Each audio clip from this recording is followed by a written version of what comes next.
אומרים, רבי שמעון בר יוחאי, כשמו כן הוא הבן של יוחאי. יוחאי היה נשוי לשרה והוא לא הצליח להביא ילדים לעולם. יום אחד יוחאי רצה לגרש את אשתו, כי הם היו שנים נשואים ולא הצליחו להביא ילדים לעולם. וכששמע כן שרה התחילה לבכות הרבה. היא הייתה בוכה עוד לפני. שמע עכשיו את זרע, התחילה לבכות עוד יותר. למה עוד...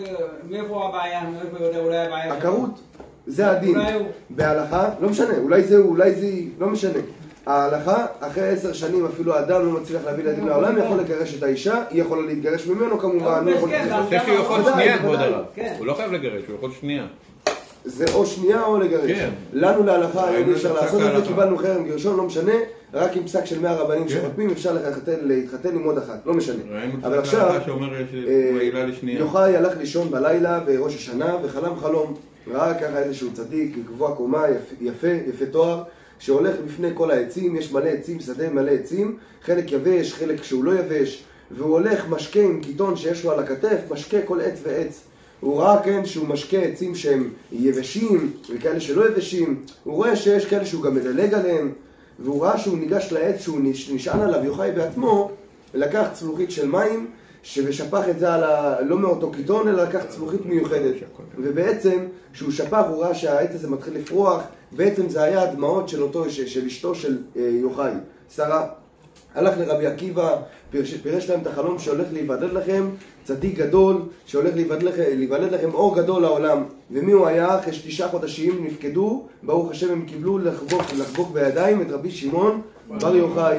בעצם רבי שמעון, התנא הקדוש, בתקופתם דאז היה מלכות רומי מולכת, וכשהם תקנו קשרים ועשו בתי מרחצאות, אז ישבו שלושתם, רבי יהודה בר אילאי, רבי יוסף ורבי שמעון, והתחילו ככה לדבר. אז הם אמרו שהתחילו לעשות בתי מרחצאות ושווקים וקשרים, ורבי יהודה שיבח את מלכות רומי על מעשיה. אמר איזה יופי, הם עשו את זה ותודה רבה, וכביכול הוא שיבח אותם. רבי יוסף שתק, אבל רבי שמעון יצא. מה אמר? יצא עליהם. הם עשו את זה רק לעצמם, לקחת נכס, עשו את זה רק בשביל עצמם. בעצם עבר שם יהודה בן גרים, שמע את הדבר, לא שמר על לשונו, סיפר לכל מיני אנשים, הגיע הפה לאוזן כמובן, אנשים מדברים, אוהבים רכיל בעמיו, והגיע למלכות. מהמלכות הוציא כרוז, רבי יהודה בר אילאי שדיבר בטובת רומי, הוא יהיה ראש המדברים בכל מקום. כל מקום אזכרה, ברית מילה, בר מצווה, הוא מדבר ראשון. רבי עושה יגלה, למה? כי הוא שתק. רבי שמעון אחדתו לעמית. שמע ככה, ברח עם הבן שלו למערה, לפני כן הוא ברח לבית מדרש, כשהתחילו להפעיל לחץ, אז ראה ככה, אפילו לאשתו סיפר וברח, הוא והבן שלו למערה, למה? או חברותא או מתותא, לקח איתו את הבן שלו אף על פי שהוא לא אשם. איזה גדולה היה לרבי אלעזר, הבן של רבי שמעון, זכה לעשות כיבוד אבא, זכה לכבד את אבא, ועוד שהוא עשה לפנים משורת הדין וכביכול, שהוא לא היה חייב לברוח, הצער מהרע שלו היה יותר גדול אפילו מאבא שלו, שתבינו מה זה. לזה הוא זכה. בעצם רבי שמעון בר יוחאי ישב 12 שנה עם הבן שלו בתוך המערה, לאחר 12 שנה הם יצאו מן המערה. למה? כי נפטר המולך הראשון של רומי, הקיסר הראשון, ולא היה מי שהודיע לו. אליהו הנביא עמד על הפתח, אמר מי הודיע לרבי שמעון בר יוחאי שמת הקיסר ונתבטלו גזרותיו. שמע ככה, רבי שמעון יצא עם הבן שלו לבחוץ, ראה שכל האנשים מתחילים לרוץ בעסקים, בכסף, בפרנסה, אמר עוזבים חיי עולם ומתעסקים בחיי שעה, כל מקום שנתנו עיניהם התחילו לשרוף. יצא בת קול משמיים ואמרה, מה לכם יצאתם לשרוף את עולמי להחריב אותו? כנסו מהר למערה וחזרה. שמע ככה רבי שמעון, עשה משפט בעצמו, משפט רשעים בגיהנם, 12 חודש. נכנסו למערה לעוד שנה שלמה, 12 חודשים, נכנסו לעוד שנה. במצטבר יצא להם 13 שנים, וכשאחר 13 שנים יצאו לבחוץ עוד הפעם. כל מקום שהיה נותן בו עיניו רבי שמעון היה מרפא. כשהיה נותן בו עיניו רבי אלעזר היה שורף. לא נרגע רבי אלעזר. למה? הם עדיין היו רואים את אנשים עוסקים באבלי העולם הזה. עד מתי הם נרגעו? לגמרי. כשראו יהודי שרץ עם עדסים בידיים וראו אותו, אמרו לו לשם מה העדסים האלה? אמרו לו, הוא אמר אותו יהודי לרבי שמעון ולבן שלו, זה לשם שבת. לשם שבת, למה 2 עדסים? אז הוא אמר, אחד כנגד שמור ואחד כנגד זכור. שמע ככה רבי שמעון, אמר ענך להם שברוך השם הם מהדרים במצוות, לא עזבו את חלקו של הקדוש ברוך הוא בתורה, ענך להם. רק אז נרגע רבי אלעזר, כשיצא רבי שמעון בר יוחאי מהמערה. ראה אותו חמיב, רבי פנחס בן יאיר, הרי הם היו יושבים בחול, לומדים במערה, מה היה להם לאכול? בורא עולם עשה להם נס שנברא להם מעיין וחרוב למאכלו. עץ חרובים נעשה להם בנס, אומרים בשבת שנהפך להם לגפן הנהר ונהפך לרימונים, עץ תאנים מחילה, העץ של החרובים. זה הניסים שנעשו לרבי שמעון ורבי אלעזר, זה צער מערה. הם היו יושבים, לא היה בגדים בשפע, עם אותה חליפה שהם ברחו, איתה הם נשארו. איך לומדים תורה? רבי שמעון אמר, מה צריך לייחד חליפה לשבת קודש? מה עושים? לא לומדים עם הבגדים שעלינו. הם חפרו בור בחול, ישבו בתוך הבור, כיסו את עצמם, ככה למדו תורה, והבגד היה נשאר לכבוד שבת קודש. לימים, 13 שנה לשבת בתוך החול וללמוד תורה, מה אתם חושבים קורא לבשר? מי שלקח, שמעתי רב מאמר אליהו, שהראש ישיבה שלהם, לקח אותם פעם אחת, עשה להם משהו יפה. לקח חתיכת בשר סטייק, שם אותה בתוך, הוציא את כל התלמידים איתו ביחד לחוץ, חפר גומה קטנה, שם את הבשר בפנים וכיסה. אחר שבוע שלם שעבר, אמר להם בואו נצא לראות מה עם הבשר. פתח שמה, הוא אמר כל תולעת בצבע כשראיתי, נחרדתי והזדעזעתי. שתבינו מה קורה בחול. אז הם ישבו בחול 13 שנה, הבשר חי כמובן לא מתעפש ולא מאפיש, אבל נהיה להם חידודים בגוף, חורים. ויצא רבי פנחס בן מאיר וראה את רבי שמעון, אמר לו אוי לי שראיתיך בכך, אוי ואבוי שראיתי אותך ככה, כואב לי עליך. אמר רבי שמעון בר יוחאי, אשריך שראיתני בכך, הפוך. הוא אמר למה? הוא אמר אני אחרי צער מערה, לפני צער מערה, כל קושיה שאני הייתי מקשה עליך היית מתרץ לי 12 תירוצים, עכשיו אחרי צער מערה, כל קושיה שאתה מקשה עליי אני מתרץ לך 24 תירוצים. זה צער מערה.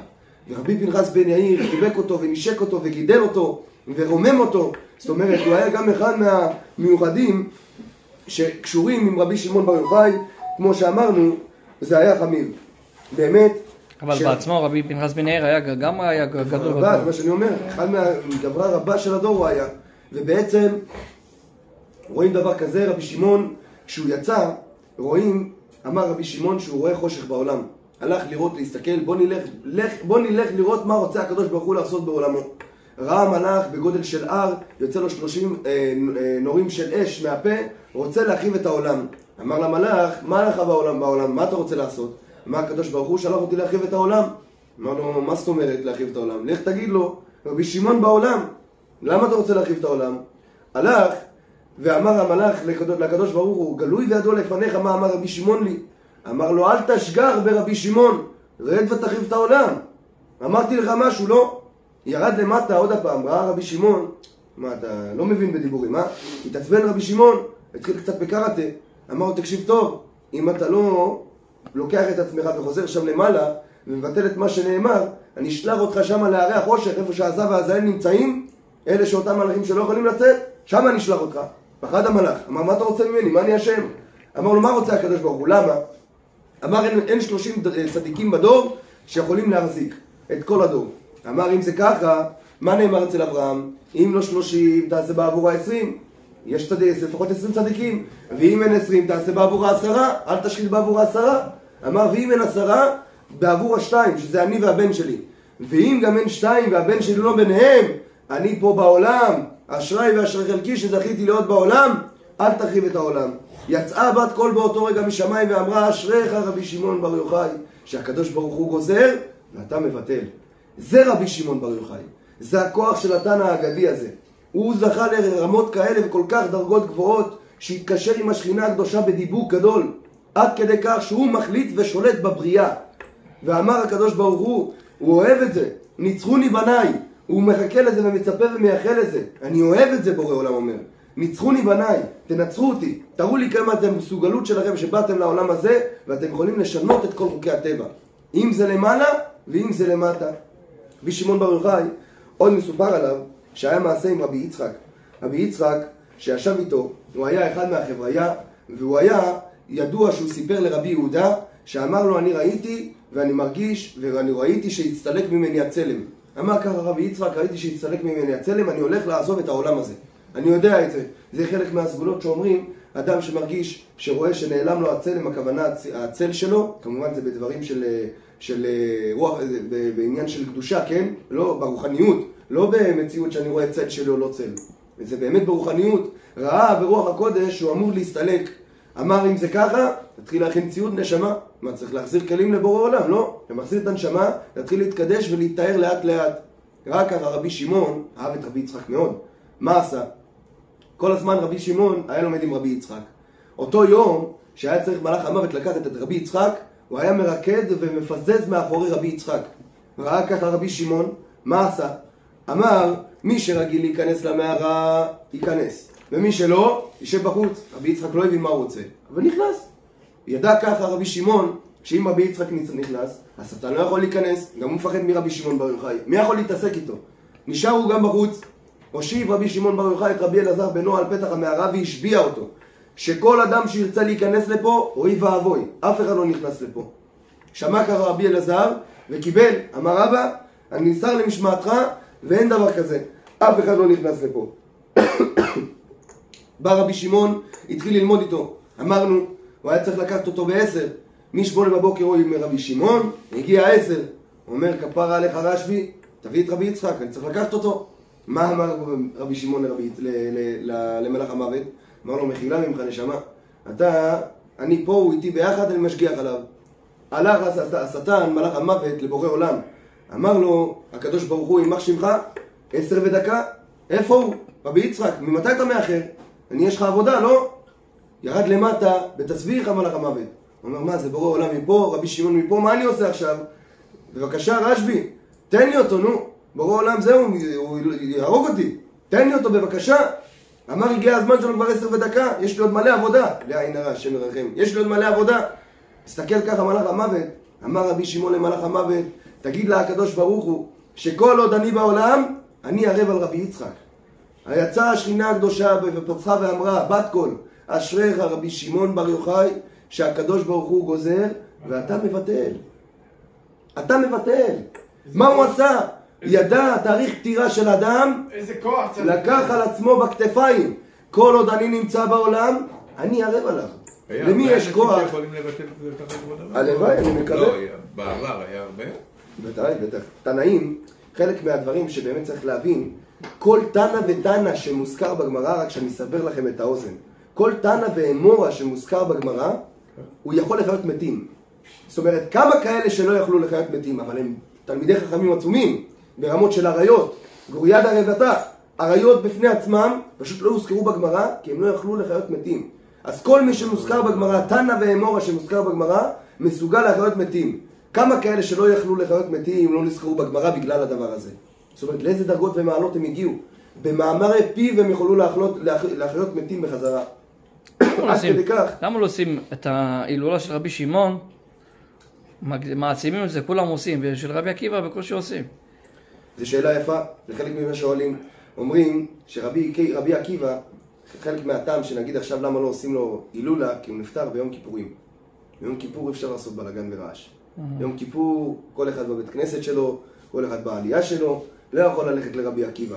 אבל אומרים ככה בעניין יפה, שאם רבי עקיבא, הפטירה שלו הייתה ביום חול, היה אפילו יותר גדול.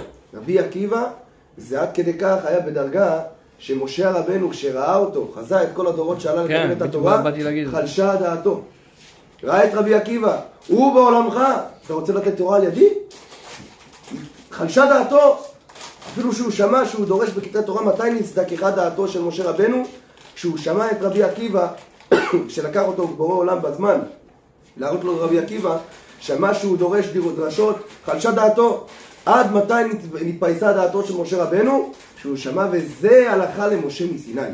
הוא אמר, אם זה ממני, עכשיו אני מבסוט. עכשיו אני יודע מה. מקובל עליי, אני אתן את התורה, אין בעיה. עד כדי כך שחלשה דעתו ברבי עקיבא. זה היה רבו של רבי שמעון בר יוחאי. רק שנבין את הגדולה ואת המעלה. ותנא מחיי מתים ענקיים, שאין לנו השגה בכלל בהבנה שלהם, אפילו לא קמצות של הקמצות של האפר של הרגליים שלהם. שנבין רק מה מהדברים, כמה הם היו קדושים עליונים. עוד מרבי שמעון, יש מעשה שהוא היה הולך מהלך בעיר לוד, שראו בעיר לוד, היה שם דבר גדול. אנשים היו נופלים על הרצפה, מתים. ממה? מהדבר. הם היו מתים מהדבר. מסתכלים ככה, רבי שמעון נכנס לעיר לוד, לודקה, ככה הם קוראים לה, לודקה. נכנס לעיר לוד, אנשים בדבר הם מתים ונופלים. מה קורה פה? רבי שמעון שואל, מה הולך פה? רבי שמעון יש פה דבר.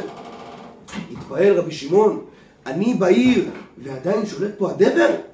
יצא בת קול ואמרה, הזדרזו ותסתלקו מהעיר כי רבי שמעון נמצא פה, מה אתם עושים פה בכלל? איזה פחד פחדים להבין את הדבר. הבן אדם, המלאך יותר נכון, שולט על כל הבריאה עצמה. מה נעשה משמיים? הוא מחליט שלא יהיה. הוא נמצא בעיר, אני עוד פה בעיר, ויש פה דבר? מה זה הדבר הזה? מה זה הזלזול הזה? מיד נסתלק הדבר. כי הוא עשה דברים מעל הטבע. כל מה שמעל הטבע זה מעל הטבע, נכון? בגלל שהוא עשה, בגלל זה הוא הקדוש ברוך הוא מתנהג איתו גם מעל הטבע. נכון.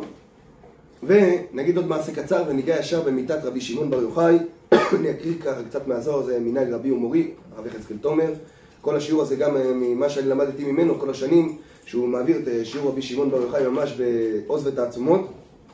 סופר על רבי שמעון שהיה יום אחד שהוא היה צריך ללכת, היה איזושהי תקופה שהיה גזרות מאוד קשות על העם היהודי, אם זה בברית, אם זה לעשות ברית מילה, אם זה בשמירת שבת כהלכתה והנידה. בקיצור, אני מקצר, שלחו איזשהו אחד מהיהודים מתוחכם מאוד, גם רבי צבי, אני לא זוכר את השם שלו, והוא זכה לעשות את מה שעשה, הוא סיבב אותם כמו שכל היהודים יודעים לעשות, וברח. כשהוא סיבב אותם, התעצבן עוד יותר המלך וגזר גזרות יותר קשות. אמרו, מה עושים עכשיו? ניסינו בדרך חוכמה ולהתחכם, הצליח ובסוף נכשל. עכשיו צריך משהו מעל הטבע. למי פונים שצריך משהו מעל הטבע? רבי שמעון בר יוחאי. באו לרבי שמעון, אמרו לו, רבי שמעון, אין ברירה, לא רוצים לבטל אותה מתורה, אבל אתה חייב ללכת. רבי שמעון, בבקשה, תלך. אמר, אני אלך, אבל אני חייב לקחת איתי מישהו. מסתכל, אמר, רבי יוסי, אתה בא איתי. נבהל רבי יוסי, לא רוצה. מה, אתה לא רוצה ללכת עם רשב"י? אמר רבי שמעון, מחילה ממך, אבל אני יודע טוב מאוד שאם משהו שאני אעשה לא יבוא לך בטוב, אתה תקפיד עליי ואני אמות. לא רוצה לבוא איתך. הבטיח לו רשב"י. אמר לו רבי שמעון בר יוחאי, ערב אני עליך שאני לא יקרה לך כלום. לא יעשה לך שום דבר. קיבל עליו, אמר אם זה ככה אני בא איתך. עלו לסירה ולספינה והתחילו לשוט. באמצע השייט עשה איזשהו מעשה רבי יוסי שלא במקום בעיניו של רבי שמעון, הקפיד עליו. חלשה דעתו ישר, נפל למשכב רבי יוסי. עמד למות, נפל למשכב של הגמרא והתורה. זה לא אצלנו, יש לי מיגרנה וכואב לי הראש. נפל למשכב זה למות. רק ככה רבי יוסי אמר לו, רשב"י הבטחת לי. אמר לו, אתה צודק, הקים אותו. הלך החולי, הקים אותו. באמצע השייט יושב רבי שמעון בר יוחאי, בא איזשהו שד שמשעמם לו. שעמם לו, חפש להתגרות. במי הוא מצא להתגרות? רבי שמעון בר יוחאי. מה עשה? רבי שמעון יושב לומד, והוא מקפץ מהקצה של הסירה לקצה של הסירה, מהקצה של הסירה לקצה של הסירה. מסתכל רשב"י, אומר לו, בוא לפה. נבהל השד, בא אליו. אומר לו, מה מעשיך? אומר לו, כפר עליך, אל תעשה לי כלום. אני אלך למלך, אני אעשה מה אתה רוצה. אבל אני אתן לך עצה, אני הולך לבת של המלך, נכנס בה, של אותו שלטון, נכנס בה, ואני אגרום לה להשתגע, להסתובב. ברגע שאני אגרום לה להשתגע ולהסתובב, אתה תגיע באותו זמן, אתה תגיד, אני באתי בשליחות, אני יכול להוציא את מה שיש לילדה שלך, לגרום לה להפסיק להתנהג כמו משוגעת, דיבוק לכל דבר, לגרום לה להפסיק להתנהג כמו משוגעת, ואז אתה תקבל את מה שתרצה מהמלך. אמר לו, אין בעיה אם זה מה שאתה תעשה, אוי ואבוי אם אתה לא תעשה את זה. אמר לו, בטח כן. אמר לו, כשאתה מגיע לבית של המלך, תלחש לבת של המלך באוזן, בן תלמיון צא, 3 פעמים ככה, ואני אצא. זה חלק מהסוד של הדיבוקים, שאפשר לדעת כשאומרים את השם שלהם, הם יכולים לצאת. בגלל זה שלא יודעים את השם, בגלל זה קשה להוציא דיבוק מהבן אדם. באמת הלך אותו שד, נכנס בבת של המלך, קמה בבוקר, פצצות. מה זה פצצות? שאומרים דופקים בדלק, בום, הדלת לפנים, מרפקים, ביתות, המלך בא, מה קרה? בום, מחבת לראש, בקיצור בלגן, הבת שלו השתגעה. מה הולך פה? תופסים את הבת של המלך, קשרות על המיטה, משתגעת, מתחרפנת, דיבוק בתוך הילדה, מה יקרה? בא רבי שמעון באותו זמן, ראו ככה, מה אתה עושה פה? באתי לראות את המלך. אמרו, וואו, זה עכשיו לראות את המלך, חרדים, פאות וזקן, זה לראות את המלך עכשיו, יגמור עליו. מה אמר? באתי להציל את הילדה של המלך. שאמרו ככה, אמר המלך, תכניסו אותו. אמר, תוציאו את כולם, לחש לילדה באוזן, בן תלמיון צא 3 פעמים, וככה יצא הדיבוק, חזרה לעצמה הבת של המלך. רק ככה המלך השתגע. אמר, וואו, מה אני יכול לעשות בשבילכם? כל דבר שתרצו אני עושה. שמעו ככה, הכניסו אותם לגנזי המלך, לקחו את המכתב שהוא גזר את הגזרות על היהודים, קראו אותו. אמר, מעכשיו תרבה לך, אתה מתעסק עם היהודים. קיבל על עצמו, הבין שזה מזה, הפסיק. זה הכוח של רבי שמעון בר יוחאי. שולט על מלאכים, על שרפים, על שדים. כל דבר בבריאה הוא שולט. יכול להחיות מתים. זה רבי שמעון בר יוחאי. ובעצם, אני רוצה לגוע ככה בפטירה של רבי שמעון בר יוחאי, שנבין מה הזכייה שזכינו, שיש לנו בכלל אדם כזה, דמות כזאת, שהיא בכלל שייכת לאומה שלנו. אומר, בזמן של הפטירה של רבי שמעון בר יוחאי, כולם היו יושבים בבית אצל רבי שמעון. אמר רבי אבא, לא סיים בו צינה קדישה לממר חיים, עד ישתקלו מילוי. אומר, בזמן שאני ישבתי מולו, רבי שמעון בר יוחאי היה פותח ואומר פסוקים, מחדש רזי תורה, גנזי תורה. היה מחדש לקראת הפטירה של הצדיק, כל הקדושה שלו, כל האופציות שלו מתכנסות אליו במהלך חייו, לקראת סוף ימיו, ואז כל הקדושה שלו יוצאת עוד יותר גדולה. אמר רבי אבא, הוא היה יושב וכותב למולו, לא הספיק להגיד חיים, למה? כי אמר אם יגיד חיים, יצטרך להתווסף לו חיים, ונגמר לו החיים לרבי שמעון. ואנה כתבנה, הוא אומר אני כתבתי, סברנה למכתב תווה, אני רוצה לכתוב יותר. רבי שמעון בר יוחאי, הוא בא לגלות את סוד החיים, איך בן אדם לא ימות בחיים שלו. נכון, לא ניתן לו היכולת. אמר סברנה למכתב תווה, רציתי לכתוב יותר, ולא שמענה, לא הצלחתי לשמוע את רבי שמעון, לא הספיק עוד להמשיך לדבר. ולאז הכפינה רשא, לא הצלחנו להרים את הראש. למה? דינורה דאבה סגי, ולא אבא יכין להסתכל לה. לא יכולנו להסתכל, היה אור גדול בבית. אומר עד אחי הזדעזנו, שמענה קלה דקרא ואמר, בת קול יצא ואמרה, אורך ימים ושנות חיים ושלום יוסיפו לך. שמענה קלה אחרה, שמענו עוד קול שיצא, חיים שאל ממך נתת לו, אורך ימים עולם ועד. יוצא על רבי שמעון בר יוחאי הקול הזה, כל אותו היום לא הפסיק אשה מן הביתה, לא הפסיק האש לקוד סביב הבית. ולאב אמן דמטה לגבי, אף אחד לא יכל להתקרב לרבי שמעון בר יוחאי. דלה יכילו, דינוה ואש האבה בסוחרנה, זה סיבב את כל הבית, ואף אחד לא יכל להתקרב לרבי שמעון.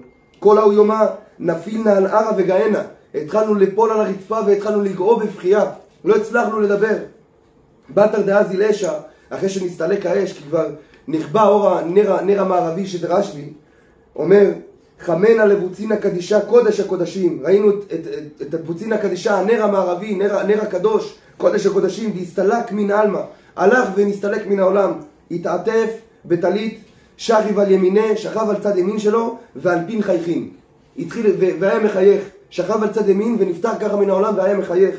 קם רבי אלעזר ברא, הבן שלו רבי אלעזר קם, נטיל ידוי ונשיק לון, התחיל לנשק את הידיים של אבא שלו.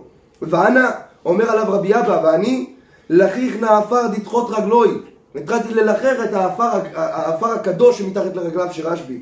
באו חבריה למבכה, רצו לבכות החברים של האנשים הקדושים שבפנים של רשב"י, ולא יכלו למללה, לא יכלו בכלל לדבר. שרו חבריה בבכייה, ואז התחילו לבכות. ורבי אלעזר ברא נפיל תלת זמנין, התעלף 3 פעמים רבי אלעזר מרוב הדבר על פניו של אבא שלו, ולא יאכיל למפתח לפומה, לא יכל לדבר שום מילה. לבטר פתח ואמר, לאחר שניתנה לו רשות מן השמיים לדבר, אמר, אבא, תלת אבו, היינו 3, אני, אתה ורבי פנחס בן יאיר, חד התחזו, אני נשארתי אחרון אבא, אשתה תנות חבטה, ציפרין תסין, אומר מלאכים קדושים, צדיקים מתכנסים פה, משתקען בנוקבה דאמר הבא, כולם משתעשעים בתורתך, וחבריה כולו שת ינדם, אנחנו שותים דם, למה? כי ניתן סברות עקומות והן היו מרות כמו יין. אומר, קם רבי חייא על רגלוי ואמר, רבי חייא קם והתחיל להגיד, עד אשתא בוצינה קדישה מסתכלה עלן, היה מסתכל עלינו בוצינה קדישה רבי שמעון בר יוחאי, אשתא לבו עידן, אין יותר אותו, אלא להשתדלה בעיקרה. מספיק כבר לבכות, צריך להתחיל להשתדל בצדיק, אסור להשאיר אותו ככה, צריך לקום ולהתעסק בגבורתו. קם רבי אלעזר ורבי אבא, קמו שניהם, אף אחד לא יכל להתקרב למיטת רבי שמעון בר יוחאי, כולם הסתלקו לבחוץ. בזמן שהוא היה חי, הוא היה יכול לסדר עולמות. כשהוא היה חי, בזמן לפני שהוא נפטר, הוא היה נעלם, עולה לשמיים לסדר את הגבורה שלו. אומר איפה אני רוצה לשבת. ירד בחזרה מריחים ריח של קדושה, של גן עדן. אומרים האדם הראשון נמצא פה, קומו. אמר מה הוא עושה פה? בא לגלות לי תרזים קדישים, מה החטא שלי? אומר קם רבי אלעזר ורבי אבא, נטלו לבטריקה דיסקילה, לקחו אותו לחדר נשגב אחר. מנחה מהרבוביה דחבריה, מי שראה את כל הרבוביה שהייתה, וכל בית האב הסליק רכין, היה ריח של קדושה של גן עדן. סליק ובפפוריה ולא השתמש בה. אף אחד, כשרצו להוציא את רבי שמעון בר יוחאי לקבורה, התחילו לריב. בני ציפורי מגיעים, מתחילים לריב, בני מירון מתחילים להגיע לריב. אומרים רבי שמעון בר יוחאי צריך להינתן עלינו, הוא גר פה במירון, להיקבר פה במירון. בני ציפורי אומרים לא, כל הזמן הוא היה פוסק לנו ועושה לנו, אצלנו צריך להיקבר. מתחילים לריב על המיטה, רואים ככה ולא ישתמש ב, אלא רבי אלעזר ורבי אבא, אתו טריקין ומרת ריסין דכפר ציפורי. התחילו לריב, אומרים בני מינורי, צווחין בקטרין וטרידין באו, דחש וילאו התקבל תמן, בתר נפקא פוריה, עלתה המיטה לשמיים אחרי שהם רבו ביניהם, אבא סליקה באווירה, עלתה למעלה ואש האבא לה התקמה. היה עמוד של אש הולך סביב נגד מיטתו של רבי שמעון בר יוחאי, אף אחד לא יכול לגעת במיטה. אמר, שמעו קלה, יצא בת קול ואמרו, אולו ואתו והתקנשו להילולה דרבי שמעון, יבוא שלום ינוחו על משכבותם. יצא בת קול ואמרה, תתחילו להתארגן ולהתכנס כולכם ביחד להילולת רבי שמעון בר יוחאי, שאין שום הילולה באף פטירה של צדיק חוץ מרבי שמעון שנאמר כן בזוהר. כל שאר הצדיקים שנפטרים זה רק ליום מנספת ולתענית. פה אצל רבי שמעון זה לשמחה. כדאל למארתא, שמה קלה במארתא, כשהם באו לפתח המערה של רבי שמעון, שמעו קול יוצא מתוך המערה ואומר, זה האיש מריש הארץ, מרגיז ממלכות, כמה פטרים ברקיע משתכחים ביומד בגינך, כמה מקטרגים שותקים ולא יכולים לדבר בזכות הצדקות שלך. דנא רבי שמעון בר יוחאי, דמאר המשתבח בכל יומה, כל יום הקדוש ברוך הוא משתבח בעולמו שיש לו אחד כמוך בעולם. זכאך ולכדי לאילת ולתתה. זכינו שיש לנו את הדבר הזה שנקרא רבי שמעון. כמה גניזים עילאים נסתרים עלי תמר, עליך נאמר, ואתה הלך לקץ ותנוח ותעמוד לגורלך לקץ הימין. זה הזוהר בסיום של ההידרזותא, שזה הזכות שלנו לקרוא אותו בזמן של ההילולה של רבי שמעון בר יוחאי ביום שישי. יש עניין מאוד גדול לסיים את ההידרזותא, זה הסיומת בעצם על פטירת רבי שמעון בר יוחאי, וזה הגדולה שהוא זכה. הוא זכה לעלות על כולם, והוא זכה להיות בקדושה גדולה. רק הוא והבן שלו נקברו בתוך המערה בזכות התענית שהייתה להם בתוך המערה 13 שנים. ובעזרת השם שנזכה להתחזק ולהבין מה כוחו של רבי שמעון, שזה היום שלו, ביום שישי ל"ג בעומר, זה יהיה היום שלו, והוא מחלק מתנות. כל אחד יכול להתפלל, כל מי שצריך עזרה, פרנסה, זיווג, ילדים, כל דבר כזה או אחר, רק רבי שמעון בזכות הבורא עולם, דרך הצדיק, בשפע גדול שהוא יכול לתת, בעזרת השם. ברוך ה' לעולם. אמן. רבי חנניה בן עקשיא אומר